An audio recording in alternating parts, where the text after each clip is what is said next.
Yo, what's up everybody? Welcome back to Unscripted for a brand new video. In today's video, we are breaking down some of the major storylines to watch as we approach the Minnesota Rocker home series this weekend, and as always, we're doing it off the script.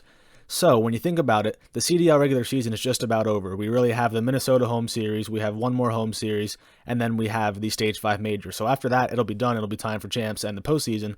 So when you think about the storylines we're watching as we approach champs, really they start now because there's a lot to be determined yet as we enter champs, and it's going to start being determined, this weekend at the Rocker Home Series. So it's important to look at this stuff now before it's too late. So if you enjoy these storylines, don't forget to leave a like on the video down below, and also join the comment section as well. Let me know what you think about these storylines, and let me know what else you are watching this weekend. And also subscribe to the channel as well if you want to see more videos like this one from me in the future. I appreciate all of that more than you would ever know, and let's hop right into the video. Alright, so the first thing I'm watching as we enter the Minnesota Rocker home series is the battle for that 6th seed, because as we know, the 7 and 8 seeds will start in the losers bracket, whereas the 6th seed will start in the bottom of the winners bracket when it comes to champs. So seeding is very important, and every point counts for these three teams. Right now, it is between the LA Thieves, the Minnesota Rocker, and the Florida Mutineers, and there's big enough gaps where we know it's going to be these three teams for teams 6 through 8. We just don't know the order because none of these teams are going to catch Optic for the 5 seed, and nobody's going to fall below the 8 seed. I think LA Gorillas might be in 9th right now, but they're not catching up. So it will be these three teams, and one of them will be the 6th seed. And like I said, seeding very important when it comes to the bottom here, because the last thing these teams want to do is start champs in the losers bracket. When we look at the standings, we see that right now Minnesota is in the 6th seed, but they're only 10 points ahead of the LA Thieves, who have come on hot as of late. And then Florida not too far behind either, just 20 points behind LA for the 7th seed and 30 behind Minnesota for the 6th seed. So it's close, and there's no doubt about that. It's very close. And then you look at the schedule for this weekend, and you see why these matches are very important, because when you look at who these teams play, they all have a very winnable game and then a game that they are probably expected to lose. So that's why it matters a lot. So Minnesota, they play Dallas, which they probably will lose that one. It could happen. They could win it, but it's not very likely. They also play Seattle, which is, they should win that one, no problem. So they're looking at probably, at worst, 1-1 and at best 2-0 for the weekend. You look at the LA Thieves, same thing. They have a game against Paris, which by all means they should win. They also play FaZe, which they probably will lose.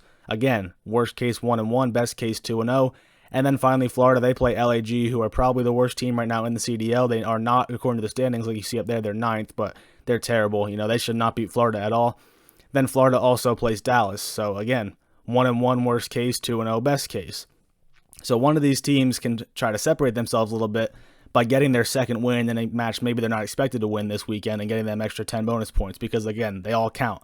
We're now to the point where the placements at the Stage 5 major will probably be the ultimate determinant of who gets the 6th seed for champs.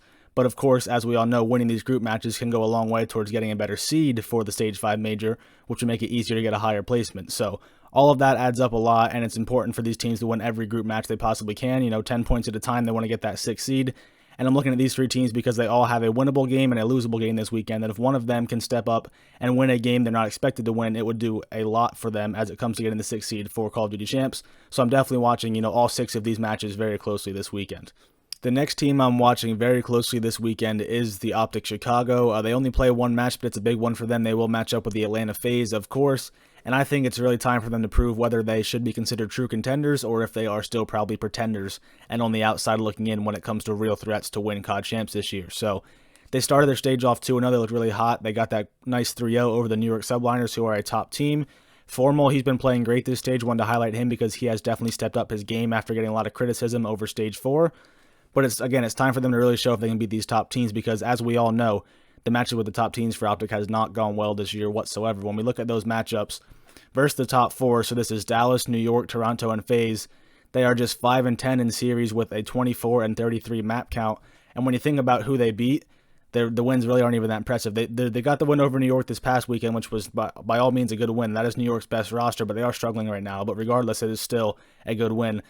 One of the other wins was over New York when they did not even have Hydra in the lineup. They still had Diamond Con back then, so that is not current New York. Their one win over the Ultras when they didn't even have Insight yet. They still had Methods way back in Stage 1, so that's really not a win over current Toronto. And then I think, I'm not 100% sure, but I think the 2 wins over Dallas were when they had Fellow in there. Definitely one of them was then. So again, not the current lineup, not the best lineup. It's still a win over a good team, but not maybe as good of a team as they are now. So all those wins kind of come with a bit of an asterisk. And the one team they've beaten or they've played that hasn't changed is the Atlanta FaZe, who they played this weekend, and they have not had much success against the Atlanta FaZe at all this year. They are 0-3, with a 2-9 map count. They had the 3-2 in the first matchup of the season between these two teams way back in Stage 1. Since then, they have played twice. Both times have been a 3-0 in favor of the Atlanta FaZe, and they really have not been competitive. Optic has pretty much been bullied off the maps in both of those series. One stat here that blew my mind thinking about this matchup. So I looked at the stats, and against the Atlanta FaZe this year, every member of Optic is negative in every game mode against FaZe except Dashy and Control. So the other 3 teammates are negative in Control, and then all 4 players are negative in both Hardpoint and Search and Destroy. That is crazy. That shows to you how much the slaying disparity has went against Optic in these matchups with FaZe so far this year. And of course, I don't have to tell you, they cannot keep that up if they want to try to compete with this team, because they're going to need to if they want to win championships, whether it's the Stage 5 Major or Champs. They will have to beat FaZe at some point. And I'm not even coming out here and saying if they lose to FaZe, they can't be considered contenders. That's not what I'm saying. If they come out and they compete with FaZe and they can maybe take some maps off of them, or at least play some close maps, that would go a long way, because like I said, the last 2 times they played FaZe, it was not even close. They got completely bullied. So if they can come out, if they win the series, that's awesome, of course, and then they are definitely, I think, going to be considered contenders. But even if they just come out, they take a map, or they take 2 maps, or they just play FaZe close, that would go a long way, both for their confidence and also the way they are looked at, because right now they're looked at as a team who can beat all the bottom teams, but they really can't beat the good teams, and that's really haunted them all year so far, and now's a great time to finally snap out of that, and they have a good chance to do it against the FaZe this weekend. So if they can do it, I think we can definitely call them contenders without a doubt as we enter Champs and, the Stage 5 Major. But if they come out and they get bullied again, I think it'll stick with them being a team that really can't beat the top teams. They have to prove us wrong if we're going to say that, and they have a chance to do it. So we'll see how it goes, but I'm definitely keeping a very close eye on that matchup between Optic and FaZe this weekend. Alright, and finally the last team I am keeping a very close eye on this weekend at the Rocker Home Series is the Dallas Empire, for 2 reasons. One reason is the standings. As you see there, they are only 5 points ahead of the Toronto Ultra for the 2 seed. And as we all know, that 2 seed is a very big deal, because the 2 seed gets a bye in the first round of the winner's bracket, while the 3 seed will have to play the 6 seed in the first round. So you definitely want to get that 2 seed, and it is an absolute dogfight between those 2 teams. New York, I guess, technically still in the mix, but they kind of fell off a little bit. So I think it's definitely a 2-team race between Dallas and Toronto, and Dallas wants to come out on top on that by any means necessary. And then the other thing when you look at with Dallas this weekend is they play some good teams. They play 2 winnable series, but 2 tough series against Minnesota and against Florida. Those are both series that Dallas should win, or I should say could win if they play well, but also could definitely lose if they don't have their best day and Florida or Minnesota respectively come out and they play hot. One thing I mentioned in my previous video about my predictions for Stage 5 was that I was not so high on Dallas going into this stage, mostly just because we have not seen consistent top play from them since like Stage 1 or Stage 2. They've been inconsistent. They finally got hot at the Stage 4 Major. They came out and turned some heads there with that 2nd place finish. But that's the first time we saw any real success from this roster. Crim6, he played really well, but he hadn't been good there for a while. He was good early in the year, then he really fell off as a team fell off. Illy got a little bit better too at the Major, and of course Vivid played very well, and Shotzi, he's just out of this world, so we know what you're going to get from him. But otherwise, I was not so sure about this team because they really struggled online this year. And yeah, the Major and Champs are the most important, but these online matches still are important for determining the seeding for all of that. So it's important they have to win all these matches if they want to fend off Toronto. You see who Toronto plays there. They play the Gorillas. That will be a demolition. I don't really have to talk about that. If that's not a 3-0, I would be very surprised.